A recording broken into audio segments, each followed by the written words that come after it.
ಎಲ್ಲ ವಿದ್ಯಾರ್ಥಿಗಳಿಗೂ ವಿದ್ಯಾಲಯ ಯೂಟ್ಯೂಬ್ ಚಾನಲ್ಗೆ ಸ್ವಾಗತ ಅಂತ ಹೇಳ್ತಾ ನಾವು ಈ ಒಂದು ವಿಡಿಯೋದಲ್ಲಿ 10ನೇ ತರಗತಿ ವಿಜ್ಞಾನ ವಿಷಯದ FP3 ಚಟುವಟಿಕೆಯ ಕೀ ಉತ್ತರಗಳನ್ನು ನೋಡಲಿದ್ದೇವೆ. ಮೊದಲನೇ ಪ್ರಶ್ನೆಯನ್ನು ನೋಡೋದಾದರೆ, ಎಲೆಕ್ಟ್ರಾನ್ಗಳ ವರ್ಗಾವಣೆಯಿಂದ NaCl ಮತ್ತು MgOಗಳ ನಡುವೆ ಉಂಟಾಗುವಿಕೆಯನ್ನು ತೋರಿಸಿ ಅಂತ ಕೇಳಿದ್ದಾರೆ. ಇಲ್ಲಿ ಉತ್ತರವನ್ನು ನೋಡೋದಾದರೆ, ಮೊದಲಿಗೆ NaCl Na ಒಂದು ಎಲೆಕ್ಟ್ರಾನ್ ಅನ್ನು ಕಳೆದುಕೊಂಡು Na+ ಆಗಿ ಮತ್ತು Cl ಒಂದು ಎಲೆಕ್ಟ್ರಾನ್ ಅನ್ನು ಪಡೆದುಕೊಂಡು Cl- ಆಗಿ ಪರಿವರ್ತನೆ ಹೊಂದುತ್ತದೆ ಮತ್ತು ಸೋಡಿಯಂ ಒಂದು ಧನ ಅಯಾನು, ಕ್ಲೋರಿನ್ ಒಂದು ಋಣ ಅಯಾನು ಎಂದು ಗುರುತಿಸಿ ಈ ರೀತಿ ಅದರ ಚುಕ್ಕೆ ಸೂತ್ರ ಬರುತ್ತದೆ. ಅದೇ ರೀತಿ MgO ನೋಡೋದಾದರೆ, Mg 2 ಎಲೆಕ್ಟ್ರಾನ್ ಅನ್ನು ಕಳೆದುಕೊಂಡು Mg2+ ಆಗಿ ಮತ್ತು ಆಕ್ಸಿಜನ್ 2 ಎಲೆಕ್ಟ್ರಾನ್ ಅನ್ನು ಪಡೆದುಕೊಂಡು O- ಆಗಿ ಪರಿವರ್ತನೆ ಹೊಂದುತ್ತೆ. ಮ್ಯಾಗ್ನೀಸಿಯಂ ಒಂದು ಧನ ಅಯಾನು ಹಾಗೆ ಆಕ್ಸಿಜನ್ ಒಂದು ಋಣ ಅಯಾನು ಆಗುತ್ತೆ. ಅದರ ಚುಕ್ಕೆ ಸೂತ್ರ ಈ ರೀತಿ ಬರ್ತದೆ, ನೀವು ಇದನ್ನು ನೋಡಿ ಬರಿಬಹುದು. ಇನ್ನು ಎರಡನೇ ಪ್ರಶ್ನೆಯನ್ನು ನೋಡುವುದಾದರೆ, ಅಯಾನಿಕ್ ಸಂಯುಕ್ತಗಳ ಗುಣಗಳನ್ನು ಪಟ್ಟಿ ಮಾಡಿ ಅದಕ್ಕೆ ಸೂಕ್ತ ಕಾರಣಗಳನ್ನು ಕೊಡಿ ಅಂತ ಕೇಳಿದ್ದಾರೆ. ಮೊದಲನೇ ಪಾಯಿಂಟನ್ನು ನೋಡುವುದಾದರೆ, ಘನವಸ್ತುಗಳಾಗಿದ್ದು ಕಠಿಣವಾಗಿರುತ್ತವೆ. ಕಾರಣ ಏನಪ್ಪ ಅಂದ್ರೆ ಧನ ಮತ್ತು ಋಣ ಅಯಾನುಗಳ ನಡುವಿನ ಪ್ರಬಲ ಆಕರ್ಷಣ ಬಲದಿಂದಾಗಿ. ಇನ್ನು ಎರಡನೇ ಪಾಯಿಂಟನ್ನು ನೋಡೋದಾದ್ರೆ, ಹೆಚ್ಚಿನ ಕರಗುವ ಬಿಂದು ಮತ್ತು ಕುದಿಯುವ ಬಿಂದುವನ್ನು ಹೊಂದಿರ್ತವೆ. ಕಾರಣ ಏನಪ್ಪ ಅಂದ್ರೆ ಅಣುಗಳ ನಡುವಿನ ಪ್ರಬಲ ಅಯಾನಿಕ್ ಬಂಧದಿಂದ. ನೀರಿನಲ್ಲಿ ವಿಲೀನವಾಗುತ್ತವೆ ಮತ್ತು ಸಾವಯವ ದ್ರಾವಕಗಳಾದ ಸೀಮೆ ಎಣ್ಣೆ, ಪೆಟ್ರೋಲ್ ಇತ್ಯಾದಿಗಳಲ್ಲಿ ವಿಲೀನವಾಗುವುದಿಲ್ಲ. ಘನ ಸ್ಥಿತಿಯಲ್ಲಿ ವಿದ್ಯುತ್ನ ಅವಾಹಕಗಳು. ಕಾರಣ ಏನಪ್ಪ ಅಂದ್ರೆ ಘನವಸ್ತುಗಳು ಕಠಿಣವಾಗಿರ್ತವೆ, ಆದ್ದರಿಂದ ಅದರಲ್ಲಿ ಅಯಾನುಗಳ ಚಲನೆ ಸಾಧ್ಯವಾಗಿರುವುದಿಲ್ಲ. ಇನ್ನು ಕೊನೆಯ ಪಾಯಿಂಟನ್ನು ಗಮನಿಸುವುದಾದರೆ, ದ್ರವಿತ ಸ್ಥಿತಿಯಲ್ಲಿ ವಿದ್ಯುತ್ ವಾಹಕಗಳಾಗಿರ್ತವೆ. ಕಾರಣ ಏನಪ್ಪ ಅಂದ್ರೆ ಅಯಾನುಗಳ ನಡುವೆ ವಿದ್ಯುತ್ ಆಕರ್ಷಣ ಬಲವು ಉಷ್ಣತೆಗೆ ಒಡೆಯುತ್ತದೆ, ಹಾಗಾಗಿ ಅಯಾನುಗಳು ಸ್ವತಂತ್ರವಾಗಿ ಚಲಿಸುತ್ತವೆ. ಇದರಿಂದ ಅವು ವಿದ್ಯುತ್ನ ತಮ್ಮ ಮೂಲಕ ಹರಿಬಿಡಲು ಸಾಧ್ಯವಾಗುತ್ತದೆ. ಇನ್ನು ಮೂರನೇ ಪ್ರಶ್ನೆಯನ್ನು ನೋಡೋದಾದ್ರೆ, ಒಂದು ಚಿತ್ರ ಕೇಳಿದರೆ ಲೋಹದ ಮೇಲೆ ಹಬೆಯ ವರ್ತನೆಯನ್ನು ತೋರಿಸುವ ಚಿತ್ರ ಬರೆದು ಭಾಗಗಳನ್ನು ಗುರುತಿಸಿ ಅಂತ ಕೇಳಿದ್ದಾರೆ. ಈ ರೀತಿ ಚಿತ್ರ ಬರ್ತದೆ, ಇದು ನಿಮ್ಮ ಟೆಕ್ಸ್ಟ್ ಬುಕ್ನಲ್ಲಿ ಕೂಡ ಇರ್ತದೆ, ಅದನ್ನು ನೋಡಿ ಅಥವಾ ಇದನ್ನು ರೆಫರೆನ್ಸ್ ಆಗಿ ಇಟ್ಕೊಂಡು ತೆಗಿಬೋದು. ಇನ್ನು ನೆಕ್ಸ್ಟ್ ಕ್ವಶನ್ ಅನ್ನು ನೋಡೋದಾದ್ರೆ, ಇನ್ನೊಂದು ಚಿತ್ರವನ್ನು ಕೇಳಿದ್ದಾರೆ. ತಾಮ್ರದ ವಿದ್ಯುತ್ ವಿಭಜನೆಯ ಶುದ್ಧೀಕರಣದ ಚಿತ್ರ ಬರೆದು ಭಾಗಗಳನ್ನು ಗುರುತಿಸಿ ಅಂತ ಕೇಳಿದ್ದಾರೆ. ಇದು ಕೂಡ ನಿಮ್ಮ ಟೆಕ್ಸ್ಟ್ ಬುಕ್ನಲ್ಲಿ ಇರ್ತದೆ, ಇದನ್ನು ನೀವು ರೆಫರೆನ್ಸ್ ಆಗಿ ಕೂಡ ತೆಗಿಬಹುದು. ಇದು ನಿಮ್ಮ ಎಕ್ಸಾಮಿಗೆ ತುಂಬ ಇಂಪಾರ್ಟೆಂಟ್ ಆಗಿರುವಂಥ ಪ್ರಶ್ನೆಗಳಾಗಿರ್ತವೆ, ನೀವು ಇದನ್ನು ಪ್ರಾಕ್ಟೀಸ್ ಮಾಡಬೇಕಾಗತ್ತೆ. ಇನ್ನು ಮುಂದಿನ ಪ್ರಶ್ನೆಯನ್ನು ನೋಡೋದಾದ್ರೆ, ಸಂತಾನೋತ್ಪತ್ತಿಗೆ ಸಂಬಂಧಿಸಿದ ಕೆಳಗಿನ ಚಿತ್ರಗಳನ್ನು ವೀಕ್ಷಿಸಿ ಉದಾಹರಿಸಿ ವಿವರಿಸಿ ಅಂತ ಕೇಳಿದ್ದಾರೆ. ಇಲ್ಲಿ 6 ಕಾಲಮ್ಗಳನ್ನು ಕೊಟ್ಟಿದ್ದಾರೆ. ಮೊದಲದಲ್ಲಿ ಕ್ರಮ ಸಂಖ್ಯೆ, ಎರಡನೇದಲ್ಲಿ ಚಿತ್ರಗಳನ್ನು ಕೊಟ್ಟಿದ್ದಾರೆ ಮತ್ತು ಸಂತಾನೋತ್ಪತ್ತಿ ವಿಧಾನ, ಉದಾಹರಣೆಗಳು ಮತ್ತು ಅದರ ಬಗ್ಗೆ ವಿವರಣೆಯನ್ನು ಕೇಳಿದ್ದಾರೆ. ಮೊದಲನೇ ಚಿತ್ರವನ್ನು ಗಮನಿಸಿದಾಗ ನಮಗೆ ತಿಳಿದು ಬರ್ತದೆ ಏನಪ್ಪ ಅಂದ್ರೆ ಇದು ದ್ವಿವಿಧಳನ ಸಂತಾನೋತ್ಪತ್ತಿಯಾಗಿದೆ. ಇದಕ್ಕೆ ಉದಾಹರಣೆ ಯಾವ್ಯಾವಪ್ಪ ಅಂದ್ರೆ ಅಮೀಬಾ ಆಗಿರ್ಬೋದು, ಬ್ಯಾಕ್ಟೀರಿಯಾ ಮತ್ತು ಲಿಸ್ಮೇನಿಯಾ. ಇದರ ವಿವರಣೆಯನ್ನು ನೋಡೋದಾದ್ರೆ, ಒಂದು ಜೀವಿಯಿಂದ ಒಂದೇ ಬಾರಿಗೆ 2 ಮರಿಗಳಾಗಿ ಬದಲಾಗುತ್ತವೆ. ಇನ್ನು ಎರಡನೇ ಚಿತ್ರವನ್ನು ಗಮನಿಸಿದಾಗ ಇದು ದ್ವಿವಿಧಳನ ಸಂತಾನೋತ್ಪತ್ತಿಯಾಗಿದೆ.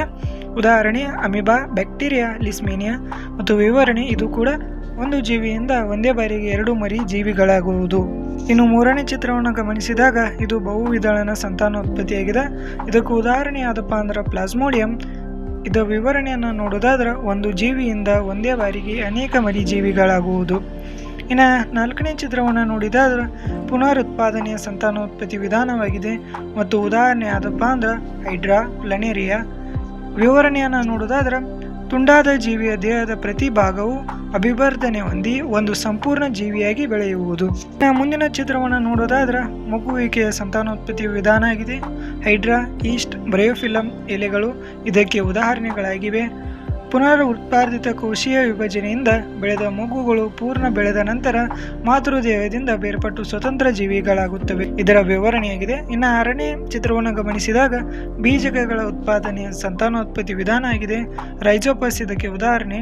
ಹೈಪ್ಗಳ ಮೇಲಿರುವ ಚಿಕ್ಕ ದುಂಡಾಗಿರುವ ರಚನೆಗಳಾದ ಬೀಜದಾನಿಗಳಲ್ಲಿ ಅತ್ಯಂತ ಚಿಕ್ಕ ಚಿಕ್ಕ ಬೀಜಗಳ ಮೂಲಕ ಸಂತಾನೋತ್ಪತ್ತಿ ನಡೀತದೆ. ಇನ್ನು 5ನೇ ಪ್ರಶ್ನೆಯನ್ನು ಈ ರೀತಿ ಇದೆ, ಇದರ ಉತ್ತರವು ಈ ರೀತಿ ಬರುತ್ತದೆ, ನೀವು ಇದನ್ನು ನೋಡಿಕೊಂಡು ಬರೀಬೋದು. ಇದೇ ರೀತಿ ಬರೆದ್ರೆ ನಿಮಗೆ ಖಂಡಿತವಾಗಿ ಚಟುವಟಿಕೆಗೆ ಪೂರ್ಣಾಂಕಗಳು ಸಿಗ್ತವೆ. ಇನ್ನು 6ನೇ ಪ್ರಶ್ನೆಯನ್ನು ನೋಡೋದಾದ್ರೆ, ಶಲಾಕಾಗ್ರದ ಮೇಲೆ ಪರಾಗದ ಮೊಳೆಯುವಿಕೆಯ ಚಿತ್ರ ತೋರಿಸುವ ಚಿತ್ರವನ್ನು ಬರೆದು ಭಾಗಗಳನ್ನು ಗುರುತಿಸಿ ಅಂತ ಕೇಳಿದ್ದಾರೆ. ಈ ರೀತಿ ಚಿತ್ರವನ್ನು ಬರೆದು ಅದರ ಭಾಗಗಳು ಯಾವಪ್ಪ ಅಂದ್ರೆ ಪರಾಗರೇನು, ಶಲಾಕಾಗ್ರಹ, ಗಂಡು ಲಿಂಗಾಣು, ಪರಾಗ ನಳಿಕೆ, ಅಂಡಾಶಯ, ಹೆಣ್ಣು ಲಿಂಗಾಣು. ಇನ್ನು 7ನೇ ಪ್ರಶ್ನೆಯನ್ನು ನೋಡುವುದಾದ್ರೆ ಮಾನವರಲ್ಲಿ ಅಳವಡಿಸಿಕೊಂಡಿರುವ ವಿವಿಧ ಗರ್ಭರೋಧಕ ವಿಧಾನಗಳನ್ನು ಪಟ್ಟಿ ಮಾಡಿರಿ ಅಂತ ಕೇಳಿದ್ದಾರೆ. ಉತ್ತರವನ್ನು ನೋಡೋದಾದ್ರೆ ಮೊದಲನೇ ವಿಧಾನ ಯಾಂತ್ರಿಕ ವಿಧಾನ, 2ನೇದು ರಾಸಾಯನಿಕ, 3ನೇದು ಶಸ್ತ್ರಕ್ರಿಯೆ ವಿಧಾನ. ಅದರ ವಿವರಣೆ ಈ ರೀತಿ ಬರ್ತದೆ, ನೀವು ಇದನ್ನು ನೋಡ್ಕೊಂಡು ಬರಿಬೋದು. ಇನ್ನು 8ನೇ ಪ್ರಶ್ನೆಯನ್ನು ನೋಡುವುದಾದ್ರೆ ಕೊಟ್ಟಿರುವ ಗಂಡು ಮತ್ತು ಹೆಣ್ಣು ಸಂತಾನೋತ್ಪತ್ತಿ ವಿವಾದ ಭಾಗಗಳನ್ನು ಗುರುತಿಸಿ ಅವುಗಳ ಕಾರ್ಯಗಳನ್ನು ತಿಳಿಸಿ ಅಂತ ಕೇಳಿದ್ದಾರೆ. ಈ ಭಾಗಗಳು ನಿಮ್ಮ ಪುಸ್ತಕದಲ್ಲಿ ಕೂಡ ಇರ್ತವೆ, ಅದನ್ನು ನೋಡಿ ನೀವು ಗುರುತಿಸಬಹುದು. ಇನ್ನು ಕೆಳಗಡೆ ಇಲ್ಲಿ 3 ಕಾಲಮ್ಗಳನ್ನು ಕೊಟ್ಟಿದ್ದಾರೆ. ಒಂದರಲ್ಲಿ ಕ್ರಮ ಸಂಖ್ಯೆ, 2ನೇದಲ್ಲಿ ಸಂತಾನೋತ್ಪತ್ತಿ ವಿವಾದ ಭಾಗಗಳು ಮತ್ತು ಅದು ನಿರ್ವಹಿಸುವ ಪ್ರಮುಖ ಕಾರ್ಯಗಳನ್ನು ಪಟ್ಟಿ ಮಾಡಿರಿ ಅಂತ ಕೇಳಿದ್ದಾರೆ. 1ನೇ ಭಾಗ ಯಾವುದಪ್ಪ ಅಂದ್ರೆ ಪ್ರೋಸ್ಟೇಟ್ ಗ್ರಂಥಿ. ಇದರ ಕಾರ್ಯ ಏನಪ್ಪ ಅಂದ್ರೆ ತಮ್ಮ ಸ್ರವಿಕೆಗಳಿಂದ ವೀರ್ಯಾಣುಗಳಿಗೆ ಪೋಷಣೆ ಒದಗಿಸುತ್ತದೆ ಮತ್ತು ಸಾಗಾಣಿಕೆಯನ್ನು ಸುಲಭ ಮಾಡುತ್ತದೆ. ಇನ್ನು 2ನೇ ಭಾಗ ಯಾವುದಪ್ಪ ಅಂದ್ರೆ ವೃಷಣ. ವೀರ್ಯಾಣುಗಳ ಉತ್ಪಾದನೆ ಮತ್ತು ಟೆಸ್ಟೋಸ್ಟೆರಾನ್ ಹಾರ್ಮೋನ್ನ ಸ್ರವಿಕೆಗೆ ಇದು ಸಹಾಯಕವಾಗಿದೆ. ಇನ್ನು 3ನೇ ಭಾಗ ಯಾವುದಪ್ಪ ಅಂದ್ರೆ ಅಂಡಾಣುಗಳ ಕಾರ್ಯ ಏನಪ್ಪ ಅಂದ್ರೆ ಅಂಡಾಣು ಸಾಗುವ ಮಾರ್ಗ ಮತ್ತು ನಿಶ್ಚೇಚನ ನಡೆಯುವ ಭಾಗವಾಗಿದೆ. ಅಂಡಾಶಯದ ಕಾರ್ಯ ಏನಪ್ಪ ಅಂದ್ರೆ ಅಂಡಾಣು ಮತ್ತು ಕೆಲವು ಹಾರ್ಮೋನ್ಗಳ ಉತ್ಪಾದನೆಗೆ ಇದು ಸಹಾಯಕವಾಗಿದೆ. ಇನ್ನು 5ನೇ ಭಾಗ ಗರ್ಭಕೋಶ. ನಿಶ್ಚೇಚನಗೊಂಡ ಯುಗ್ಮಜ ಅಂಟಿಕೊಂಡಿರುವ ಭ್ರೂಣವಾಗಿ ಬೆಳೆಯುವಲ್ಲಿ ಇದು ಚೀಲದಂಥ ರಚನೆ ಹೊಂದಿದ್ದು ಇದು ಸಹಾಯಕವಾಗುತ್ತದೆ. ಇನ್ನು 6ನೇದು ವೀರ್ಯಾಣುಗಳ. ಇದರ ಕಾರ್ಯ ಏನಪ್ಪ ಅಂದ್ರೆ ವೃಷಣದಿಂದ ವೀರ್ಯಾಣುಗಳ ಮೂತ್ರನಾಳಕ್ಕೆ ಸಾಗಿಸಲು ಇದು ಸಹಾಯಕವಾಗಿರ್ತದೆ. ಇನ್ನು ಚಟುವಟಿಕೆ 6ರ ಕೀ ಉತ್ತರಗಳನ್ನು ನೋಡೋದಾದ್ರೆ ಮೊದಲನೇ ಪ್ರಶ್ನೆ, ನಿಮ್ನ ದರ್ಪಣದ ಮುಂದೆ ವಿವಿಧ ಸ್ಥಾನಗಳಲ್ಲಿ ವಸ್ತುವನ್ನಿಟ್ಟಾಗ ಉಂಟಾಗುವ ಪ್ರತಿಬಿಂಬದ ಆಕಾರ, ಗಾತ್ರ, ಸ್ವಭಾವದೊಂದಿಗೆ ನಿಮ್ನ ದರ್ಪಣದ ಉಪಯೋಗಗಳನ್ನು ಪಟ್ಟಿ ಮಾಡಿರಿ ಅಂತ ಕೇಳಿದ್ದಾರೆ. ಈ ರೀತಿ 6 ಕಾಲಮ್ಗಳನ್ನು ಕೊಟ್ಟಿದ್ದಾರೆ. ವಸ್ತುವಿನ ಸ್ಥಾನ, ರೇಖಾಚಿತ್ರ, ಪ್ರತಿಬಿಂಬದ ಸ್ಥಾನ, ಪ್ರತಿಬಿಂಬದ ಗಾತ್ರ, ಪ್ರತಿಬಿಂಬದ ಸ್ವಭಾವ, ಉಪಯೋಗಗಳು, ನಿಮ್ನ ದರ್ಪಣದ ಉಪಯೋಗಗಳನ್ನು ಕೇಳಿದ್ದಾರೆ. ಮೊದಲನೇದಾಗಿ ಇಲ್ಲಿ ಮೊದಲನೇ ವಸ್ತುವನ್ನು ಅನಂತರ ದೂರದಲ್ಲಿ ಇಟ್ಟಿದ್ದಾರೆ. ಅದರ ರೇಖಾಚಿತ್ರ ಈ ರೀತಿ ಬರ್ತದೆ. ಇನ್ನು ಪ್ರತಿಬಿಂಬದ ಸ್ಥಾನವನ್ನು ನೋಡೋದಾದ್ರೆ ಪ್ರಧಾನ ಸಂಗಮ ಎಫ್ನಲ್ಲಿ ಮೂಡ್ತದೆ. ಪ್ರತಿಬಿಂಬದ ಗಾತ್ರ ಅತ್ಯಂತ ಚಿಕ್ಕದಾದ ಚುಕ್ಕೆ ಗಾತ್ರದಷ್ಟು ಇರ್ತದೆ. ಪ್ರತಿಬಿಂಬದ ಸ್ವಭಾವ ಸತ್ಯ ಮತ್ತು ತಲೆ ಕೆಳಗಾದ ಸ್ವಭಾವ ಇರ್ತದೆ. ಇನ್ನು ಉಪಯೋಗಗಳನ್ನು ನೋಡೋದಾದ್ರೆ ಟಾರ್ಚ್ಗಳಲ್ಲಿ, ತಪಾಸಣಾ ದೀಪಗಳಲ್ಲಿ ಮತ್ತು ವಾಹನಗಳ ಮುಂಭಾಗದ ದೀಪಗಳಲ್ಲಿ ಮತ್ತು ದಂತ ವೈದ್ಯರ ಹಲ್ಲಿನ ತಪಾಸಣಾ ಕನ್ನಡಿಗಳಲ್ಲಿ ಇದನ್ನು ಬಳಸ್ತಾರೆ. ಇನ್ನು 2ನೇದಾಗಿ ಸಿ ಇಂದ ಸ್ವಲ್ಪ ದೂರದಲ್ಲಿ ವಸ್ತುವನ್ನು ಇಟ್ಟಾಗ ಅಂತ ಕೇಳಿದ್ದಾರೆ. ಎಫ್ ಮತ್ತು ಸಿಗಳ ನಡುವೆ ಪ್ರತಿಬಿಂಬ ಮೂಡ್ತದೆ. ವಸ್ತುವಿನಗಿಂತ ಚಿಕ್ಕದಾದ ಗಾತ್ರವನ್ನು ಹೊಂದಿರ್ತದೆ. ಸದ್ಯ ಮತ್ತು ತಲೆ ಕೆಳಗಾದ ಸ್ವಭಾವವನ್ನು ಹೊಂದಿರ್ತದೆ. ವಸ್ತುವನ್ನು ಸಿನಲ್ಲಿ ಇಟ್ಟಾಗ ರೇಖಾಚಿತ್ರ ಈ ರೀತಿ ಬರ್ತದೆ. ಪ್ರತಿಬಿಂಬ ಸಿನಲ್ಲಿಯೇ ಮೂಡ್ತದೆ. ಗಾತ್ರ ವಸ್ತುವಿನಷ್ಟೇ ಇರ್ತದೆ ಮತ್ತು ಸ್ವಭಾವ ಸದ್ಯ ಮತ್ತು ತಲೆ ಕೆಳಗಾದ. ಇನ್ನು ಮುಂದಿನದಾಗಿ ಸಿ ಮತ್ತು ಎಫ್ಗಳ ನಡುವೆ ವಸ್ತುವನ್ನಿಟ್ಟಾಗ ಸಿಯಿಂದ ಸ್ವಲ್ಪ ದೂರದಲ್ಲಿ ಮೂಡ್ತದೆ. ವಸ್ತುವಿನಕ್ಕಿಂತ ದೊಡ್ಡದಾಗಿರ್ತದೆ. ಸತ್ಯ ಮತ್ತು ತಲೆ ಕೆಳಗಾದ ಸ್ವಭಾವವನ್ನು ಹೊಂದಿರ್ತದೆ. ವಸ್ತುವನ್ನು ಎಫ್ನಲ್ಲಿ ಇಟ್ಟಾಗ ರೇಖಾಚಿತ್ರ ಈ ರೀತಿ ಬರ್ತದೆ. ಪ್ರತಿಬಿಂಬ ಅನಂತ ದೂರದಲ್ಲಿ ಮೂಡ್ತದೆ. ಅತ್ಯಂತ ದೊಡ್ಡದಾದ ಪ್ರತಿಬಿಂಬವಾಗಿರ್ತದೆ ಮತ್ತು ಸ್ವಭಾವ ಆ್ಯಸ್ ಇಟ್ ಈಸ್ ಸತ್ಯ ಮತ್ತು ತಲೆ ಕೆಳಗಾದ. ವಸ್ತುವನ್ನು ಪಿ ಮತ್ತು ಎಫ್ಗಳ ನಡುವೆ ಇಟ್ಟಾಗ ನಮಗೆ ದರ್ಪಣದ ಹಿಂದೆ ಪ್ರತಿಬಿಂಬ ಮೂಡ್ತದೆ. ದೊಡ್ಡದಾದ ವರ್ಧಿತ ಪ್ರತಿಬಿಂಬ ಮೂಡ್ತದೆ. ಇದರ ಸ್ವಭಾವ ಇದೊಂದು ಚೇಂಜ್ ಐತಪ್ಪ, ಏನಪ್ಪ ಅಂದ್ರೆ ಮಿಥ್ಯ ಮತ್ತು ನೇರವಾದ ಸ್ವಭಾವವನ್ನು ಹೊಂದಿರ್ತದೆ. ಇಲ್ಲಿ ಚಿಕ್ಕಡಿ ಕಾಲಮ್ನಲ್ಲಿ ಪಿನ ದರ್ಪಣದ ಉಪಯೋಗಗಳನ್ನು ಕೇಳ್ಯಾರ. ವಾಹನದ ಹಿನ್ನೋಟ ದರ್ಪಣವಾಗಿ ಇದನ್ನು ಬಳಸ್ತಾರೆ. ಇನ್ನು ಮುಂದಿನ ಪ್ರಶ್ನೆಯನ್ನು ನೋಡುವುದಾದ್ರೆ ವಸ್ತುವಿನ ವಿಭಿನ್ನ ಸ್ಥಾನಗಳಲ್ಲಿ ಪಿನ ಮಸೂರದಿಂದ ಉಂಟಾಗುವ ಪ್ರತಿಬಿಂಬದ ರೇಖಾಚಿತ್ರ ಬಿಡಿಸಿ ಪ್ರತಿಬಿಂಬದ ಸ್ವಭಾವ, ಸ್ಥಾನ ಮತ್ತು ಗಾತ್ರದ ಸ್ವಭಾವದೊಂದಿಗೆ ಅದರ ಉಪಯೋಗಗಳನ್ನು ಬರೆಯಿರಿ ಅಂತ ಕೇಳಿದ್ದಾರೆ. ಈ ಹಿಂದೆ ನೋಡಿದರೂ ಹಾಗೆ ರೇಖಾಚಿತ್ರ ಅವರೇ ಕೊಟ್ಟಿದ್ರು, ಆದರೆ ಇಲ್ಲಿ ನಾವು ತೆಗಿಬೇಕಾಗತ್ತೆ.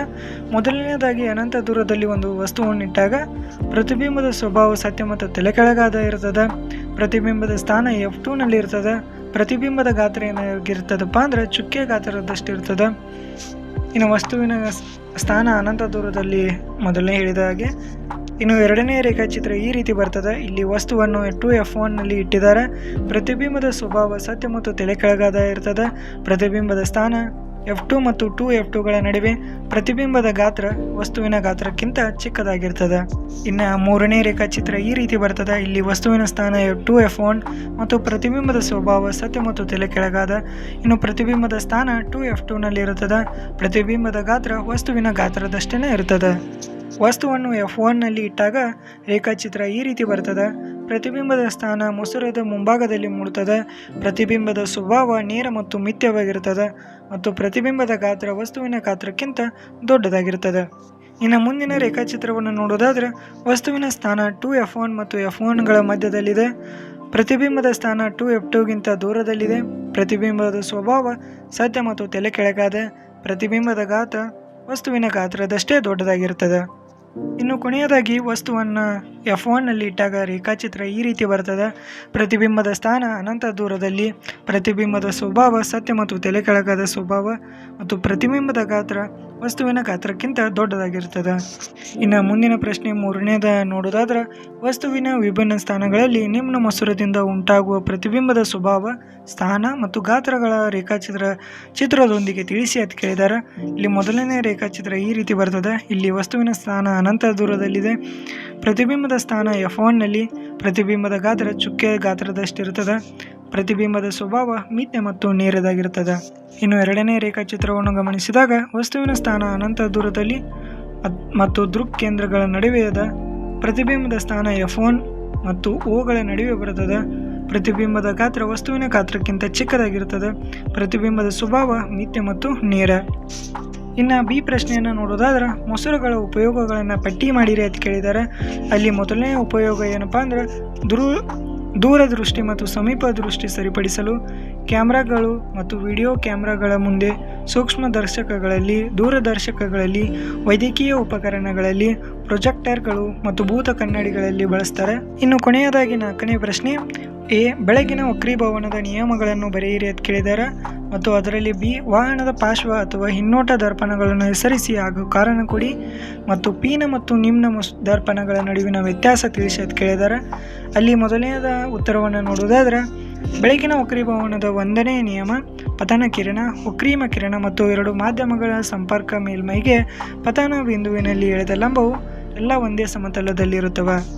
ಇನ್ನು 2ನೇ ನಿಯಮವನ್ನು ನೋಡೋದಾದ್ರೆ ಇದನ್ನು ಸ್ನೇಲ್ಸ್ನ ನಿಯಮ ಅಂತೇಳಿ ಕೂಡ ಕರೀತಾರೆ. ಕೊಟ್ಟಿರುವ ಬೆಳಕಿನ ನಿರ್ದಿಷ್ಟ ಬಣ್ಣ ಮತ್ತು ನೀಡಿರುವ ಜೋಡಿ ಮಾಧ್ಯಮಗಳಿಗೆ ಪತನ ಕೋನವು ಸೈನು, ವಕ್ರೀಮ ಕೋನದ ಸೈನ್ಗಳು. ಇನ್ನು ಬಿ ಉತ್ತರವನ್ನು ನೋಡೋದಾದ್ರೆ ವಾಹನದ ಪಾರ್ಶ್ವ ಅಥವಾ ಹಿನ್ನೋಟ ದರ್ಪಣದ ಪಿನ ದರ್ಪಣವಾಗಿ ಬಳಸ್ತಾರೆ, ಏಕೆಂದರೆ ಯಾವಾಗಲೂ ಚಿಕ್ಕದಾದ ನೇರವಾದ ಮತ್ತು ಮಿಥ್ಯ ಪ್ರತಿಬಿಂಬವನ್ನು ಉಂಟು ಮಾಡುತ್ತದೆ. ಹೊರ ಅಂಚಿನ ಕಡೆಗೆ ವಕ್ರೀಯತೆಯನ್ನು ಹೊಂದಿರುವುದರಿಂದ ಇವುಗಳ ದೃಷ್ಟಿ ಕ್ಷೇತ್ರವು ಬಹಳ ಅಧಿಕವಾಗಿರುತ್ತದೆ. ಇನ್ನು ಡಿಫ್ರೆನ್ಸನ್ನು ನೋಡೋದಾದ್ರೆ ಪೀನ ದರ್ಪಣ ಮತ್ತು ನಿಮ್ನ ದರ್ಪಣ ಅಂತ ಹೇಳಿ ಕಾಲಮ್ ಮಾಡಿ ಮೊದಲು ಪೀನ ದರ್ಪಣದ ನೋಡೋದಾದ್ರೆ ಮೊದಲನೇ ಪಾಯಿಂಟ್ ಪ್ರತಿಫಲಿಸುವ ಮೇಲ್ಮೈಗೆ ಉಬ್ಬಾಗಿರುತ್ತದೆ. ಬೆಳಕಿನ ಕಿರಣಗಳನ್ನು ವಿಕೇಂದ್ರೀಕರಿಸ್ತದೆ. ಯಾವಾಗಲೂ ನೇರ ಮತ್ತು ಮಿಥ್ಯ ಪ್ರತಿಬಿಂಬವನ್ನು ಉಂಟು ಮಾಡುತ್ತದೆ. ಈ ರೀತಿ ರೇಖಾಚಿತ್ರ ಬರ್ತದೆ. ಇನ್ನು ನಿಮ್ನ ದರ್ಪಣದ ಪಾಯಿಂಟ್ಸ್ಗಳನ್ನು ನೋಡೋದಾದ್ರೆ ಪ್ರತಿಫಲಿಸುವ ಮೇಲ್ಮೈ ತಗ್ಗಾಗಿರುತ್ತದೆ. ಬೆಳಕಿನ ಕಿರಣಗಳನ್ನು ಕೇಂದ್ರೀಕರಿಸ್ತದೆ. ವಸ್ತುವನ್ನು ಪಿ ಮತ್ತು ಎಫ್ಗಳ ನಡುವೆ ಇರಿಸಿದಾಗ ಅದನ್ನು ಹೊರತುಪಡಿಸಿ ಸತ್ಯ ಮತ್ತು ತಲೆಕೆಳಗಾದ ಪ್ರತಿಬಿಂಬವನ್ನು ಉಂಟು ಮಾಡ್ತದೆ. ಅದರ ರೇಖಾಚಿತ್ರ ಈ ರೀತಿ ಬರ್ತದೆ. ಇಲ್ಲಿಗೆ ನಿಮ್ಮ ವಿಜ್ಞಾನ ವಿಷಯದ FA3 ಚಟುವಟಿಕೆಯ ಉತ್ತರಗಳು ಮುಕ್ತಾಯಗೊಂಡಿದ್ದು